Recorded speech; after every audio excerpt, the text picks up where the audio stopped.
He didn't come back to be liked. He didn't come back to be measured against yesterday's gossip. He came back to carve a new calendar with his name on every bloody page. Misano was not a trophy lap and a press conference. It was a demonstration of intent so loud the whole paddock heard it and had to rethink everything they believed about speed, pain tolerance, and what a man on two wheels can do when he decides the era is his. You want facts? Fine. He walked out of San Marino with the win. 8 Misano victories overall, and a testing day where the headline number, 6th fastest, is a lie in plain sight. Why? Because Marc didn't go there to post flashy lap times on Monday. He went there to map the future. He went to bend fairings, swing arms, and setups into configurations that let a rider with titanium plates and a ruined shoulder turn physics into negotiable terms. He tested for 2026 and left everyone else testing their excuses. He ran setups that matched the same lap pace but demanded a different way of riding. One gave corner speed, the other gave braking stability. Translation? He now has options. He has a menu of violence to pick from for whatever track, whatever temperature, whatever circus of tires and aero the calendar throws at him next year. That's not luck. That's design.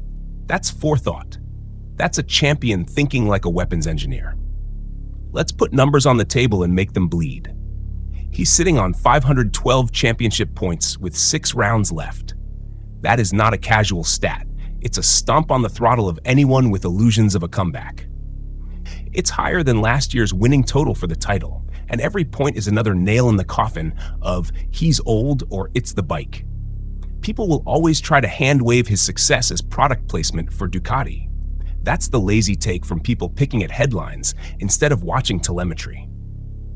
Tell me this: Pecco, Alex, Furman, Morbidelli, Di Giannantonio, they all ride machines born from the same factory DNA. They touch the beast's tail and spit gravel. Marc grabs the rear, pulls, and the bike yields. It becomes an extension of his madness. He doesn't need the machine to win. He needs it to obey. And he has the uncanny ability to make it obey where everyone else gets chucked off and left wondering which part of the bike decided to betray them. That's riding beyond setup. That's a sixth sense conversation with the machine that other riders don't even know exists. You want the arc? Here it is, brutal and unromantic. He left Honda in a cloud of pessimism from the peanut gallery. Age, injuries, karma. All the same cheap soup served to champions when their fallible parts don't line up with the crowd's script. Then Gresini, a detour labeled as a farewell tour by people who love an easy narrative. Instead of fading, he used that satellite year to prove he could still bite. GP23 was not a nostalgic run. It was a thesis on how to survive and then capitalize. He proved he could still be wild when the bike was not a built-for-him factory. Ducati dallied, speculated, tried to play chess with his career. They dangled promises and rumors, tried to rearrange him like a pawn. He flipped the board. He walked into Borgo Panigale, put the factory red on, and started writing new rules. You can call it a factory effect if it comforts you. Or you can look at the scraps left by others when they try to emulate his lines and saves, and realize there's a man behind those moves who will never be cloned. Now watch how histories get rewritten under pressure. He's on track to equal Rossi in Japan, that shrine of sentiment and sweeping crowds where Valentino built half of his mythology. The irony is delicious. A man painted as the end of an era climbs into the heart of the old era and intends to match the numbers that used to belong to gods. They threw slurs at him. They called him bad for MotoGP. Rossi himself lobbed barbs. Marc never returned fire publicly. Why? Because he knew mercy, silence, and the work would do the job. That's the real energy of a comeback. You let the haters keep yapping while you turn the engine louder, and the records fall like dominoes. He smiles in press rooms, lets the noise be background, and then does something the critics don't like. He wins. Again and again. Brutally, relentlessly, like a metronome set to destroy. On the technical front, here's the scoop that cuts straight through the noise. Marquez is not reinventing cornering poetry for pleasure. He's taking the GP25, a machine that's not built for comfort, and forcing it to obey his hyper-aggressive riding. He finds corner speed that reads like blasphemy on a sheet of paper. He gets the bike to rotate when others fail. He brakes later, angles harder, and then pulls off saves that get labeled as lucky by people who refuse to read the tape. Titanium plates in his arm? Surgeries? Years of recovery? Those are trophies of pain, not excuses. Those scars amplified his instincts, brutalized his patience, and taught his body to keep fighting even when the noise in his skull says stop. Riders with cleaner bodies and fresher limbs bow out after 3 bad races. Marc adapts. He modifies the bike, massages weight distribution, changes swing arm, experiments with front and rear aero like a sculptor chiseling a statue. Except the statue is a missile on 2 wheels. He doesn't do incremental updates. He recalibrates the entire approach to the lap, then executes like a man who knows the other riders learned nothing overnight. The grid is nervous. Young guns like Acosta, Bezzecchi, Furman, they've got raw aggression, but not the Marquez level of refined brutality. They can attack, but Marc can manage the attack and turn it into punishment. He can turn a battle into a sentence. He took the Bahrain of the second half of the season and made it his pulpit. He uses sprints like a scalpel to puncture confidence, then uses the Grand Prix to deliver the knockout. 14 sprint wins, 11 Grand Prix wins. Those numbers aren't just stats, they're psychological meat on the table.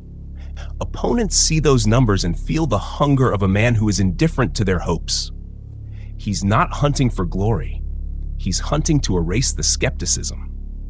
Remember the Sunday after a Saturday calamity? He walks out, bruised, not fully fit. And what do we get? A man who stitches the day together through mechanical choices and a philosophy of risk that peels off the crowd's expectations. When he talks about working on the rear because the conditions were super high grip, he's doing more than optimizing. He's building resilience into the package. Other riders chase the obvious. A bit more front, a tweak here, and they pretend their changes are revolutionary. Marc looks at the rear, decides to make it obedient under a load that would otherwise make tires scream.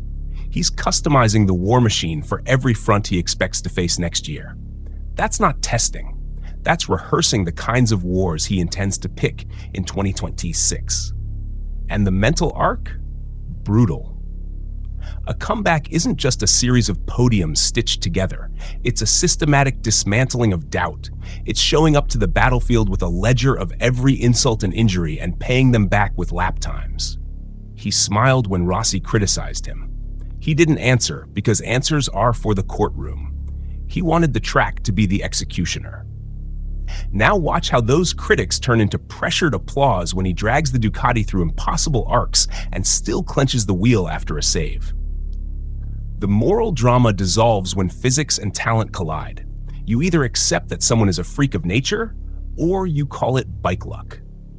The latter is lazy. The former is reality. Let's break down why this comeback can be the largest in MotoGP history, and why history's biggest comeback loading is not hyperbole, but a legal verdict in the making. First, the injury timeline. He didn't come back from a minor setback. We're talking surgeries and repeated reconstructions, injuries that would have been career-ending for others. He returned not just competitive, but dominant. Second, the bike transition. He spent years on a machine that was not his natural habitat, then made the GP23 work as a proving ground, then walked into the factory Ducati environment and converted it into an extension of his aggression.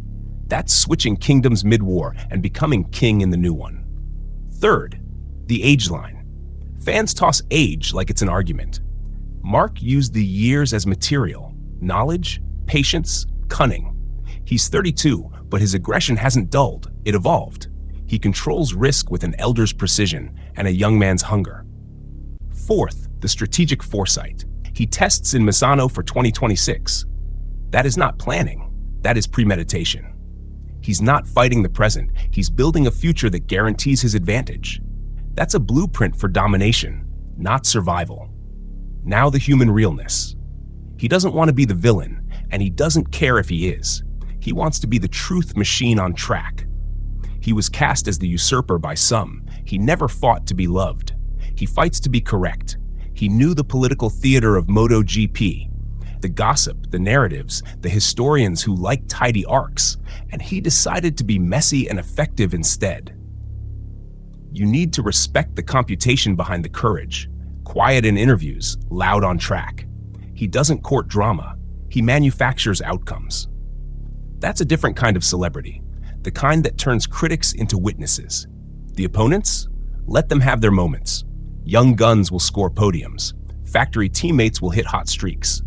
But remember the pattern. When someone starts to shine too brightly in a way that threatens Marc's dominion, he doesn't complain. He counters. He studies their lines, replicates the smallest changes that give them speed, and then modifies his own arsenal to take advantage of the weaknesses that pop out under pressure.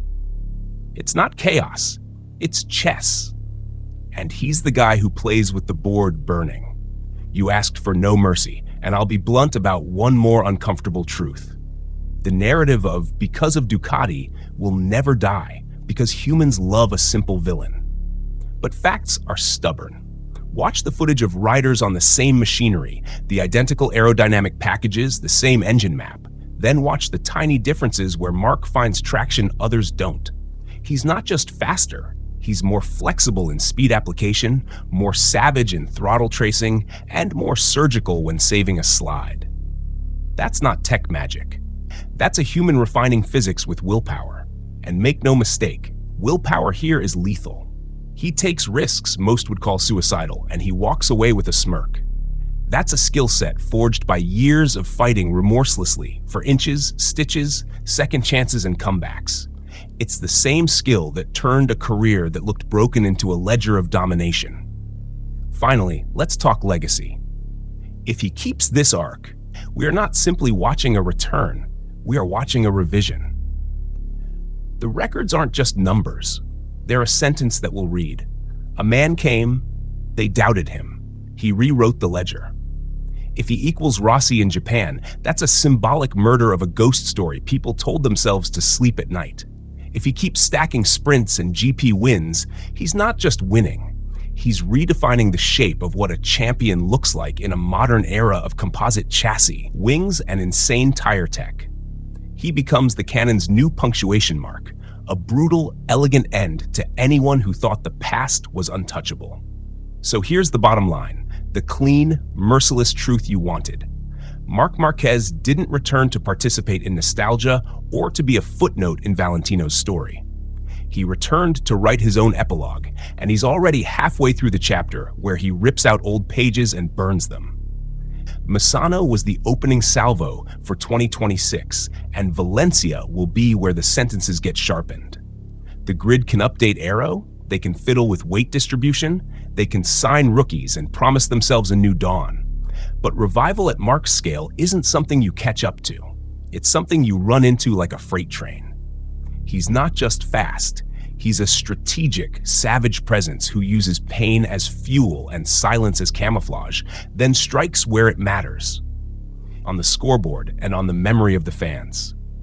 He is the comeback that refuses to be pitied, the comeback that will look back at the doubters and say, with cold finality, I told you.